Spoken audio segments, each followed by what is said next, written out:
Welcome to Peace Now. My name is Trudy Quaife. I'm a member of Bethlehem Neighbors for Peace. We're a local organization of friends and neighbors, and we've been advocating for peace and justice for the past decade. I'm your host today, and I'm joined by Sandy Steubing. I'm going to give you a little bit of information about Sandy first. We'll start with a little background. Since retiring, Sandy has been active in several grassroots organizations. She's well known for her work opposing hydrofracking in New York State. She's also well known for her work with the Capital District Transitions Network, which we'll talk about in a minute. Sandy's active in the Sanctuary Committee of the Albany Unitarian Church, and most recently she's begun working with a new organization, PAUSE. PAUSE stands for People of Albany United for Safe Energy. Sandy's also well known for organizing the annual Earth Day bike ride in Albany. Thanks for joining me here today, Sandy. Could you tell us how you became an activist? Since I retired is more because my profession was music teaching and social work. Social work obviously is a little activism in there, but I was mostly involved with my profession and other things. So there's been spots in my life where I've just felt drawn to activism, and certainly this is one right now. Mm-hmm. It's a time when there's many issues. Yes, yes. No shortage of issues and Exactly. a shortage of activists. Well, we're getting there. Thanks to programs like this. It's wonderful that you're doing this and drawing activists in and teaching us one about the other. Mm-hmm. Well, okay, let's talk a little bit about the organizations you're working with now. What organizations are you working with? Well, you mentioned them. It's the Transition Albany, or the Capital District Transition Network. We started out 4 years ago in 2010 as the Capital District Transition Network, and since then we've gone from that one organization to Transition Troy, Transition Schenectady, and Transition Albany. And transition is based on two concepts. One is peak oil, which is the maximum production of oil that we'll ever have in the past or ever will have again in the future, and the other is climate change. So the vision of transition is very unique in that it assumes that eventually that globalization, because of cheap oil, which is not going to get any cheaper, is going to die off, and we'll need to provide each other with our basic needs, like much more local food and more local energy. So I really like their vision and the community building part of transition. Another organization is through my church, the Unitarian Church, is the Green Sanctuary, and it's a very active group. I'm very proud of it. This past year we passed a resolution that opposes hydrofracking, except for certain very strict conditions. So I think the community building within FUSA, the Unitarian Church, for this project was both intense and very democratic and very rewarding. So we have a document that I think Governor Cuomo, if you're listening to us, would be very pleased to read, because there are some conditions in which fracking could be allowed, but only if we had the measures in place to make it safe. And between you and me, all activists out there aren't any measures that will make it safe. So, but I'm very proud of the document. All right, well, while we're talking about hydrofracking, could you explain a little bit more about why you're opposed to hydrofracking? There are just so many reasons, Trudy. There's just no reason to be for it. There's the environment. I mean, it uses so much water. It turns it into toxic waste. A little known issue with hydrofracking is earthquakes, because when you get the waste material, and I mean it's a huge amount of liquid waste, and you have to put it back in the ground. Then this has been documented 5 times as many earthquakes in the areas where and earthquakes in areas like Oklahoma that never hardly ever experienced them. So So there's the earthquake piece. There's the economics. And one of the protests that I took part in last year was to oppose LNG, any building of LNG facilities here in New York, since that's exactly what they want to do. They want to export it. We aren't selling it at a high enough price here in this country, and therefore, I mean, in Japan and Europe, it's many times more. And so we need to, any activists out there, if you hear of LNG, please oppose it, because we're ruining our land and our economy to export it to other countries. Okay. Do you think that activists have been somewhat successful at this point in stopping hydrofracking in New York State? I do. I'm very pleased with the efforts, and you've been there too. You've been on the ground too. That we've all done. I think Governor Cuomo, we nickname him Governor 1%, would be there in a minute with big gas and oil. But we dog him wherever he goes. We just dog him, and so he would, if we're his base, he would just never recover if he tried to permit it. And since he wants to run for president, probably. It looks that way. A lot of us on the left are not crazy about that. We'd like to see a more progressive governor here in New York, let alone the nation. Yeah, right. Yeah. Right. I know there have been several large demonstrations in Albany. Thousands of people Yeah. have come to Albany from all over the state to protest hydrofracking. It's really unpopular among the people, but very popular among the gas company lobbyists. So what's new, Trudy? We have big gas, big oil, big government, and then there's the people. All right. All right. So I can easily get on my high horse here. It's just so it's same old, Right. And we the people have to continuously be out there. So anybody who's listening and watching, if you're not an activist, actually Trudy and I are having a good time. We have a good time doing this. So come join us. That's a good point. All right, let's talk about another group that you're involved with, the Capital District Transitions Network, that I think now has split off into different groups for different cities. Yep, Would you yep. talk about that? Yep, we were very successful and split off into the 3 groups, like I mentioned, and we're now Transition Albany.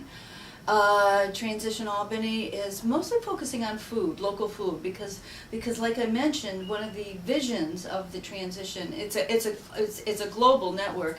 It started by Rob Hopkins about 10 years ago over in England.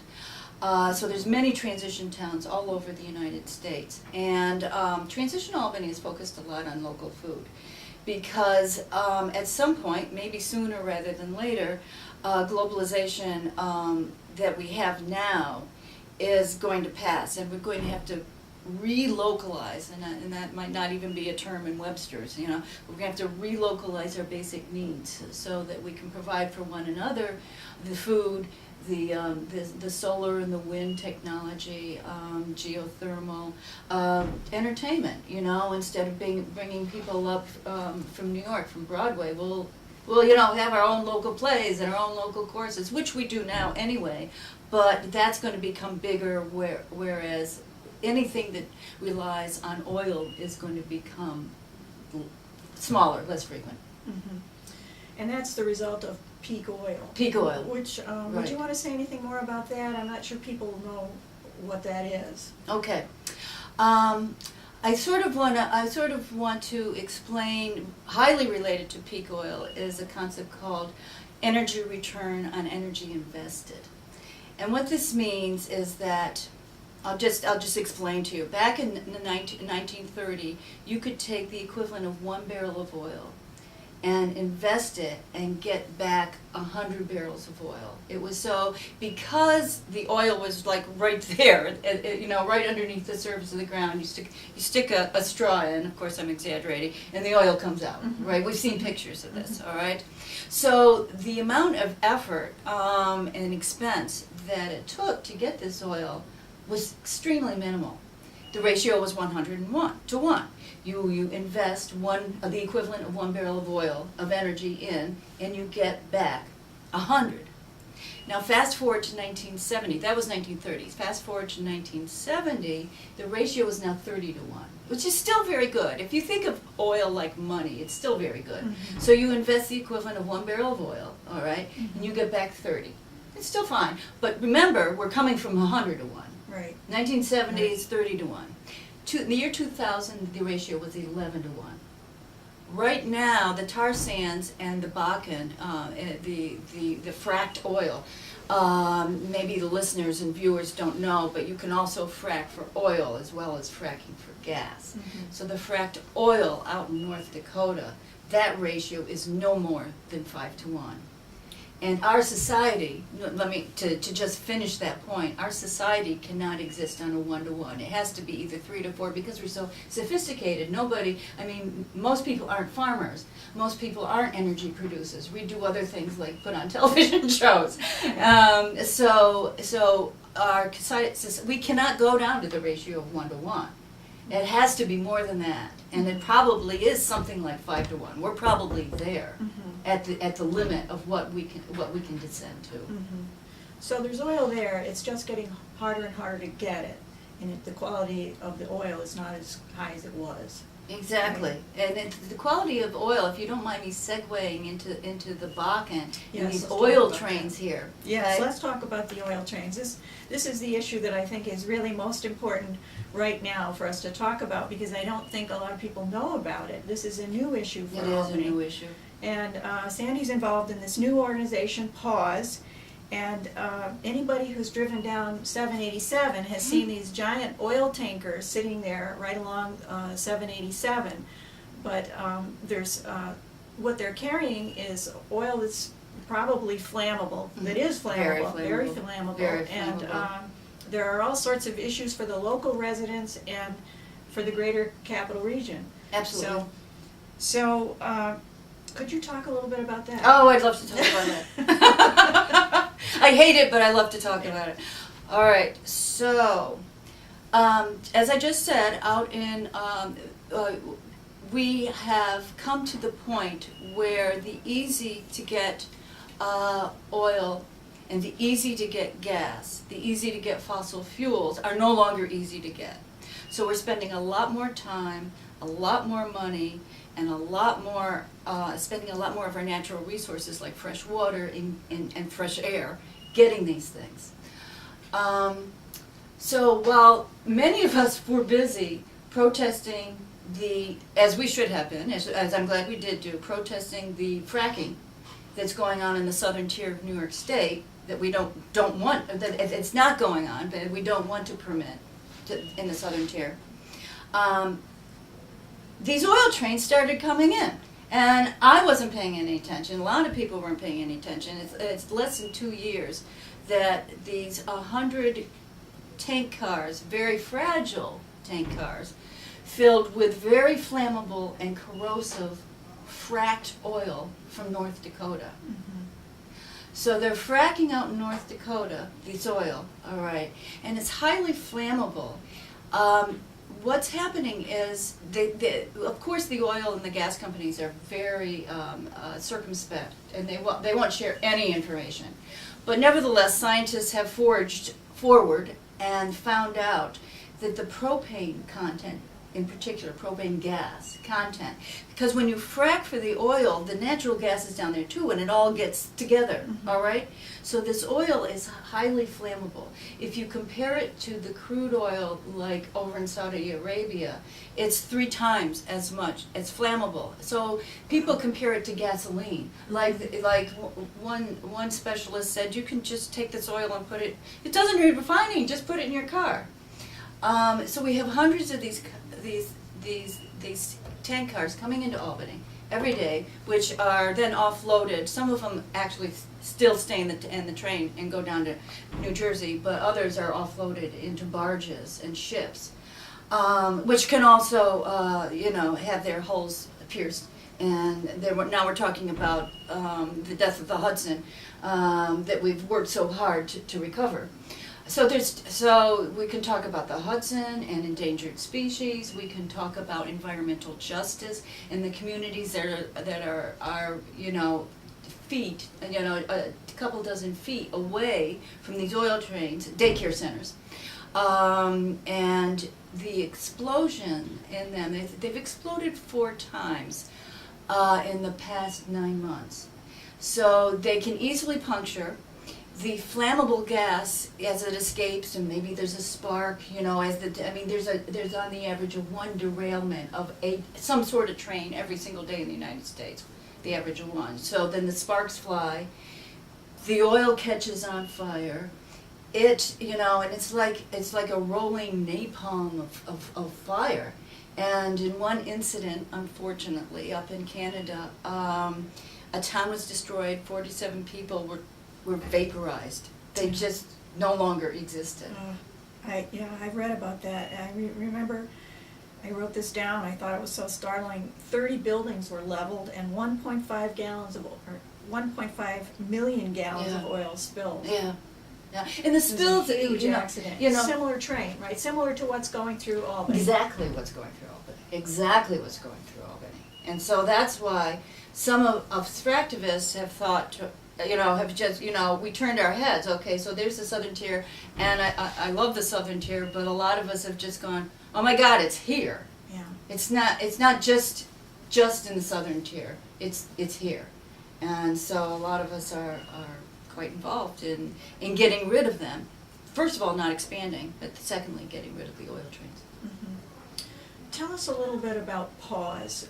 Do they have regular meetings, and what sort of things are the members of PAWS doing to try to educate the community? Well, we're doing a lot. It's really very exciting. I mean, activism, I just want to reiterate this. Activism is fun. So come on, join us, because no matter, it might not be the oil issue, it might be labor issues. But activism is just plain old fun. So we're having fun every Thursday evening at 5:30. We meet. You've come to one of our meetings. We meet over at Citizen Action, which is 94 Central Avenue, and 5:30 to 7 every Thursday. And the kinds of things we've done is the DEC has let us down profoundly. They're just giving out permits to Global and Buckeye, and not doing environmental impact statements, not looking out for environmental justice communities. So one day, in an ice storm, we didn't plan the ice storm, but the ice storm was that day. We protested in front of the DEC, and the press, thankfully, came out and covered us, covered the protest. So we've been writing pretty much every week. We write letters and postcards to either the DEC or Governor Cuomo. So we start out our meetings that way, and then we plan for the protests and for Flyer Fridays. Every Friday at noon, from noon to 1, we have handouts, and we go to a different street corner in Albany and say, here's information on the oil trains, these long oil trains, And people know about the oil train. They know about the trains. They don't necessarily know that there was oil in it, and they certainly do not know that it is so explosive and dangerous, risky. Mm-hmm. So those are some of the things we're doing. That sound good. Yeah, it's fun. There's a secondary issue here with the new boilers that are being proposed down at the Port of Albany. Right. Can you tell us a little more about that? Right. Well, really, our number one job is to stop the expansion, and this is what woke us all up. Those of us who are fractivists, because we learned that Global Partners, which is one of the oil companies, there's 2, Buckeye and Global, down at the port, wanted to expand its facilities. And it needed a permit, an air permit from the DEC, which the DEC granted them without doing this environmental impact statement. But, so we got on our high horse and we started protesting this. And so we kind of forced, I think we did force, not just PAWS, but a lot of coalitions of a lot of groups, the DEC to hold a public forum. And you were there. There were 400 people that showed up at that public forum. It's unheard of to talk about, supposedly to talk about an air permit. Obviously, we were talking about all of the oil trains, plus the expansion of the boilers. We think, now Global won't tell us because they won't tell us anything, but we think it's tar sands, and tar sands is a whole nother problem from the North Dakota Bakken. And I mean, probably your viewers have seen the pictures of Alberta, Canada. It looks like another planet. It's just so hugely devastated. It's, you know, and they're hugely polluting. So the tar sands are not liquid oil. It comes in a clump. It's, you know, it's solid. And therefore, our assumption is that since the Global hasn't needed a boiler up to this point, and they were asking for one now, that our assumption is to heat this, so to make it liquid enough to get it out of the tank cars and onto the barges. But that's an assumption. One other question. You know, in the mainstream media, I've recently seen articles about this issue, but all the articles talk about which is safer, the trains or the pipeline. How do we want to transport this oil? And to me, they're not even asking the right question. I think we need an energy policy, and we need to focus on alternative energy. Absolutely. So, absolutely. It's a false choice. The one thing we haven't talked too much about actually is renewables, and how important it is for the public to know that renewables are feasible. The technology is here. And I'm always citing this study out of Cornell and Stanford. We've got world-class scientists from Cornell and Stanford, about 10 of them, that did this study on renewables. And they found out that New York State can be entirely, including transportation, entirely sourced for our energy needs from wind, hydro, and solar.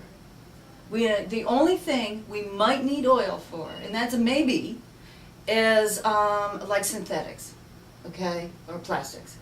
And even there, there are substitutes. So until people know this, and then they're thinking, I hate these oil trains. I hate fossil fuels. They're dirty and risky. But you know what? We need fossil fuels. No. We do not need fossil fuels. We can do it with renewables. So I forgot your question. What was your question? Well, I think you answered it. The trains versus the pipeline. Okay, so that's a false choice. So we're talking about, so over here, all the media, the mainstream media, and I must say, as I segue into another conversation, our local media has been great, all right? The Times-Union, the Schenectady Gazette, and Capital Pro, which is not actually local, but does a lot of local stories. They've just been terrific, covering the story and just hammering it and not hammering it, but exposing it. So the mainstream media, it's a false choice. Do you want fossil fuels or do you want fossil fuels? You want fossil fuels in this cup or do you want fossil fuels through a straw? Okay, so that's wrong. We don't want fossil fuels. We don't want fossil fuels. Right. There's this whole other area over here, and it's called renewables, but and the energy is free. That's free. Okay, the wind and the solar, the sun, it's all free. So it's dumb. Besides being dirty and awful, it's just dumb. And it's not just a local issue. I think a lot of people don't realize it, but it's happening all over the country. The hydrofracking is happening everywhere, and these trains are going everywhere and threatening. Really, it's just a matter of time before there's an accident. And another accident. Another accident, and it threatens the south end of Albany particularly because the trains go right in back of where people are living. So close. Children are playing in those yards, and didn't you say there was a daycare center there? A daycare center. A concept that actually I have to admit I'm relatively new to, but it's an important concept. It's called environmental justice. And that's what we're talking about with these communities that live so close to industrial sites. And the powers that be they can have their mansions far away, you know. And talking about Rex Tillerson, he recently sued. This is irony of all ironies. He recently sued because because they wanted to put a fracking facility within eyesight of his property. So he sued whomever to get that out of his eyesight. All right, but he's the chairman and CEO of ExxonMobil. So so they can't. The people with money cannot live. Will not live. But the rest of us, especially people of lower economic stratus, that's where they're stuck living. All right, right by these industrial sites, right by the Port of Albany, right by all of these trains. And if I'm not sure about our We're down to about 2 minutes. 2 minutes, okay. So I need to talk just for a minute about the cars that this oil is in, because they're very fragile. They were built for agricultural products. They were not built, they look like soda cans, and are practically about as sturdy as a soda can. Yeah. And they're just not built for this corrosive oil that's within it, so. Yeah, and it's kind of ironic. I've seen the trains down there, and the tops of the tank, the valve, they're sitting there open, venting the vapors into the environment. Right. Just maybe a few hundred feet from the DEC building. Oh yes, that's ironic too. Yeah. That's ironic too. Yeah. Yeah. And it's a real concern that I bet no one's measuring that. Well, you know, at a meeting the other night, we were talking about getting an infrared camera. Anybody out there have an infrared camera we can borrow? We'd love to photograph these things. Okay, well, I think our time is going to be up in just a minute. So, how can people find out more, Sandy? Say they've heard what you had to say today and they'd like to join you. How can they find out more? Well, I'll give you our website. It's Pause Energy, and it's the same E, PAUSENERGY.org. Or just email me, ssteub@gmail.org. Love to hear from you. Okay, and I just wanted to point out that Gasland Ah, and Gasland 2 are right. two really good movies Very, that people can get yes. and learn all about Right, fracking. right. And, As well as the book. Right. Okay, well, thank you very much for joining me today. Thank you, Trudy. And I really appreciate the viewers joining us as well. Please join us for future episodes where we'll be talking about drones. We'll be talking about the effect that the decade of wars has had on our local and national economies. And we'll also have a veteran for peace here to talk with us about what they do. Thank you. Thank you.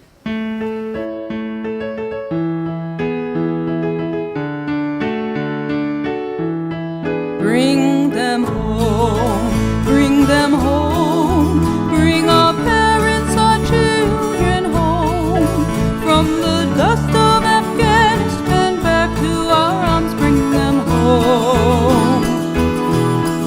Bring them home, bring them home, bring our sons and our daughters